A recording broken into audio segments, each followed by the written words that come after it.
Hello students. जैसा कि आप लोग जानते हैं कि बोर्ड का एग्ज़ाम सर पे है, ठीक है।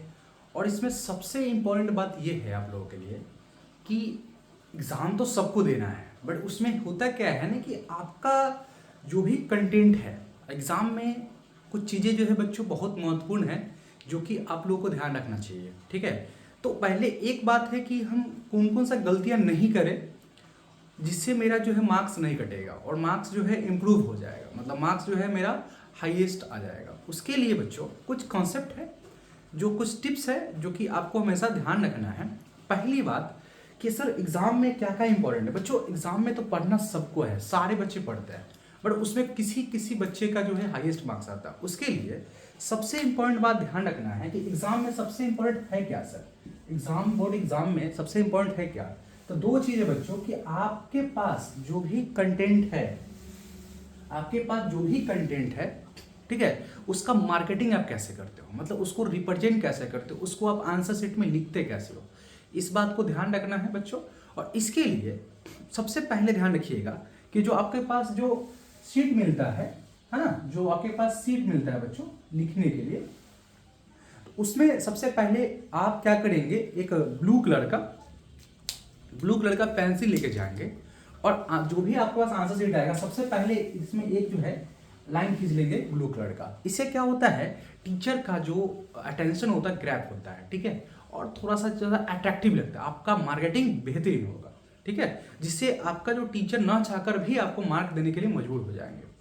तो इस बात को ध्यान रखेंगे। तो ब्लू कलर का एक पेंसिल ले लेंगे, मार्केट में अवेलेबल होता है बच्चों, छोटी छोटी चीज़ को ध्यान रखना है।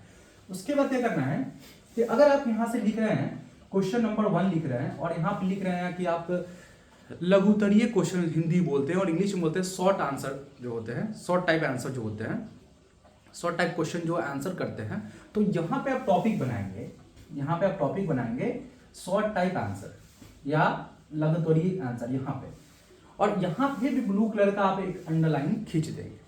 उसके बाद यहाँ से आप नंबरिंग करके यहाँ से नंबरिंग करके आप क्वेश्चन को सॉल्व करना स्टार्ट करेंगे यहाँ से, ठीक है। और सॉल्व हमेशा यहाँ पे करना है बच्चों। इधर वाला जो पोर्शन होते हैं ना, जो इस साइड में बचते हैं, इस साइड में जो बच रहा है, मतलब राइट साइड वाले पेज में अगर मैथ्स का पेपर बना रहे हो, चूंकि स्पेशली मैथ्स के लिए बता रहा हूँ, तो इस साइड की जगह छोड़ के चलना, ठीक है। जो भी चीज इसमें यूज करोगे, कोई फॉर्मूला यूज करोगे, तो बच्चों अगर कोई फॉर्मूला यूज कर रहे हो तो सिंस लेके यहाँ पे लिख दोगे, ठीक है।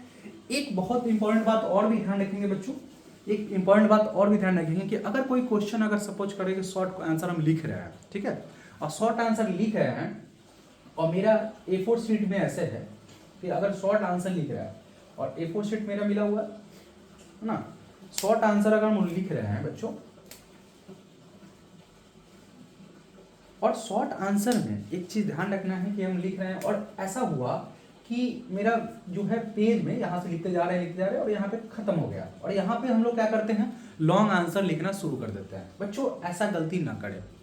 अगर आपका अगर कोई पेज आप लिए हैं और उसमें एक लाइन भी अगर आप लिख चुके हैं और उस क्वेश्चन का आंसर खत्म हो जा रहा है, मतलब शॉर्ट आंसर खत्म हो रहा है, लॉन्ग लिखना होता है, तो नया पेज से शुरू करेंगे, ठीक है। उसमें पीटीओ लिख के आगे बढ़ जाएंगे, पीटीओ लिख के आगे बढ़ जाएंगे। चूंकि एग्जामिनर जो भी आपको चेक करते हैं, कॉपी चेक करेंगे, उनका ये नहीं होता है कि बच्चा अगर आप अच्छे से मार्केटिंग करोगे तो वो आगे देखना चाहेंगे, ठीक है। तो मार्केटिंग अच्छे से करना है, इस चीज को ध्यान रखना है कि पीटीओ लेके आगे लिख देना है अगर लॉन्ग क्वेश्चन स्टार्ट कर रहे हो तो, क्योंकि लॉन्ग क्वेश्चन हमेशा फ्रेश पेज से स्टार्ट कीजिएगा, ठीक है। शॉर्ट भी या फ्रेश पेज से स्टार्ट कीजिएगा। तो छोटी छोटी ध्यान रखना। और एक बात और भी ध्यान रखना बच्चों कि जब आप लिखते रहते हो तो चाहते हो कि आप टीचर को बेवकूफ बना दो, ये गलती नहीं करना, क्योंकि टीचर तो टीचर होते हैं, इस बात का ध्यान रखना। मार्केटिंग में छल कपट नहीं करना है, ठीक है। मार्केटिंग आपको अच्छे से अपनी तरह से बेहतर रिप्रेजेंट करना है। तो उसके लिए ध्यान रखना है कि अगर आप लिख रहे हैं क्वेश्चन, आप लिख रहे थे, ठीक है, आपने यहाँ पे क्वेश्चन लिखा, यहाँ से आपने क्वेश्चन स्टार्ट किया और यहाँ पे खत्म हो गया, चलिए सर यहाँ पे खत्म हो गया, तो हम क्या करते हैं कि उसी जगह से स्टार्ट कर देते हैं, लेकिन नहीं बच्चों, उसमें 2-3 लाइन छोड़ के लिखना, 3-4 लाइन छोड़ के यहाँ से स्टार्ट करना, यहाँ से स्टार्ट करेंगे। इससे क्या होता है कि आपका जो प्रेजेंटेशन है, जो आप रिप्रेजेंट करोगे, वो ज़्यादा अट्रैक्टिव लगेगा, एकदम क्लियर दिखेगा, और हर आदमी को पसंद है भाई, बेहतर सबको पसंद होता है। तो बेहतर मार्केटिंग करके आना है, जिससे आपका टीचर जो भी आपका कॉपी चेक करेंगे वो मार्क्स देने पे मजबूर हो जाए। ठीक है बच्चों, ये कुछ चीजें जो है ध्यान में रखना है कि आप आंसर राइटिंग करते हैं। दूसरी बात है कि सर ये सब तभी कर पाओगे बच्चों जब आपके पास कंटेंट बेहतर होगा। कंटेंट के लिए बच्चों क्या करना है, एनसीईआरटी, बाकी कहीं नहीं मत भटको, एनसीईआरटी जो भी आपके पास है, एनसीईआरटी सबके पास अवेलेबल होना चाहिए, और प्लस जो पीवाईक्यू है बस उसको आप जो है मल्टीपल टाइम यूज लगाओ। एनसीईआरटी आप जो है टॉपिक वाइज नहीं कर सकते, चैप्टर वाइज जो भी आपके पास चैप्टर वाइज क्या करो, जो भी चैप्टर है स्टार्ट करना है, चैप्टर 1 चैप्टर 2 चैप्टर वाइज इसका जो भी की पॉइंट्स होते हैं, जो भी इसमें फॉर्मूला वगैरह है, ठीक है, एक शीट बना लो और उसको मतलब मल्टीपल टाइम्स उसको रिवीजन करो। प्लस में पीवाईक्यू क्वेश्चन जो है ना बच्चों, पीवाईक्यू क्वेश्चन जो भी इसका पीवाईक्यू क्वेश्चन है, मतलब जो पहले पूछ रखे हैं क्वेश्चन, प्रीवियस ईयर क्वेश्चन जो है, उसको आप भी मल्टीपल टाइम्स बनाओ। आपका देखोगे कि आपका जो मार्क्स इंक्रीज कर गया बच्चों। इस सारे चीज कंटेंट होने के बावजूद बहुत बच्चे के मार्क्स नहीं आते हैं, तो ये गलतियां के कारण बच्चे को मार्क्स नहीं आते, ठीक है, तो इस बात को अच्छे से समझ लीजिए। अच्छा, कुछ चीजें और भी है जो बच्चों को ध्यान रखना चाहिए कि सर आप तो समझा दिए सर, लेकिन थोड़ा देर के बाद जो है आपके दिमाग में सेकंड थॉट्स आने लगते हैं, ठीक है, क्योंकि आपके सेकंड थॉट्स आने लगते हैं, उसको अवॉइड करो बच्चों, उससे दूर रहो।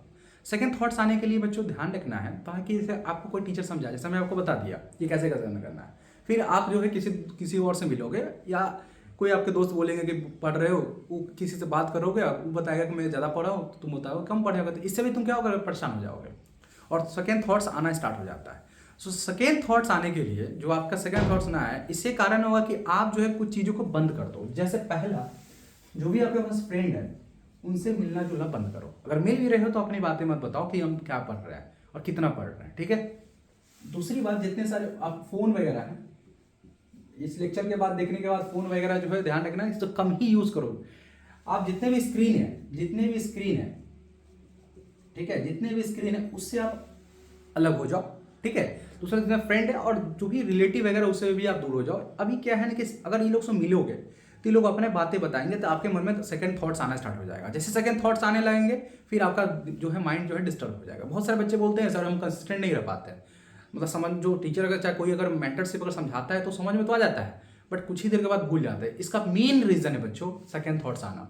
और सेकंड थॉट्स आते कैसे हैं, हमारे आसपास जो इन्वायरमेंट है, हमारे आसपास में जो फ्रेंड है, सर्कल होते हैं, ठीक है, और भी जो भी मेरे कलीग्स होते हैं, जैसे मिलते हैं तो मेरा सेकंड थॉट्स आना है। हम किसी से मिलेंगे ही नहीं, मतलब 30 डेज जो भी मेरे पास एग्जाम का टाइम बचा हुआ 30 डेज तक हम किसी से नहीं मिलेंगे, बस अपने काम करेंगे, अपने काम फोकस रखेंगे।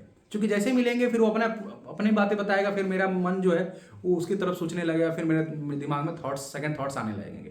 तो ये सब चीज़ को अवॉइड करना है बच्चों, ठीक है। नेक्स्ट जो है आप क्या करोगे कि एग्जाम में अच्छे इंप्रूवमेंट के लिए आप क्या करोगे, अब जो है सैंपल पेपर लगाना स्टार्ट करोगे, ठीक है। सैंपल पेपर जो है लगाना स्टार्ट करोगे।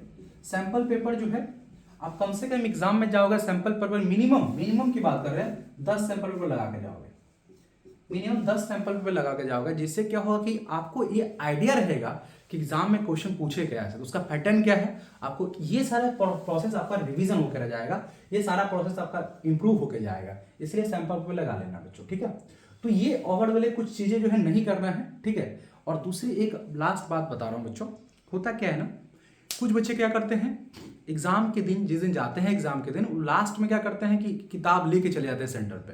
बच्चों इससे क्या होता है, आपके मन में निगेटिविटी आता रहता है। कोई चीज़ अगर आपका याद नहीं रहा तो आपके दिमाग में बैठ जाता है कि ये चीज़ मेरा छूट गया, उसके चक्कर में जो भी चीज़ याद रहता है आपका उस पर ध्यान ही नहीं जाता है। तो बच्चों एक सजेशन है कि आपको जो भी पढ़ना है, जो भी रिविजन करना है, घर पे ही करके जाओगे। एग्जाम में जाओगे तो कूल माइंडेड जाओगे, कोई किताब लेके नहीं जाना है, कोई गेस्ट पेपर वगैरह नहीं लेके जाना है। सिंपल सी आप जो कलम है, जो चीज़ लिखना है, पेंसिल है, इंस्ट्रूमेंट बॉक्स है, उसको लेके जाना है, बाकी सारा चीज़ अवॉइड करना, ठीक है, कूल माइंडेड में जाना। एक लास्ट बात है कि आपको ये अंदर में विश्वास जलाना होगा, विश्वास जगाना जलाना जो भी कह लो, कि आप जो लिखोगे आंसर सेट उस बाकी लोग से बेहतर होगा। ये अंदर से विश्वास होना चाहिए, जिसके कारण से क्या होगा कि आपका जो है ऑलरेडी आपका जो इंप्रूवमेंट होने लगा। क्योंकि जब पॉजिटिविटी, अगर आप अंदर में अच्छा सोचते हो तो जो भी आसपास का जो पॉजिटिव एनर्जी होता है वो आपको हेल्प करता है।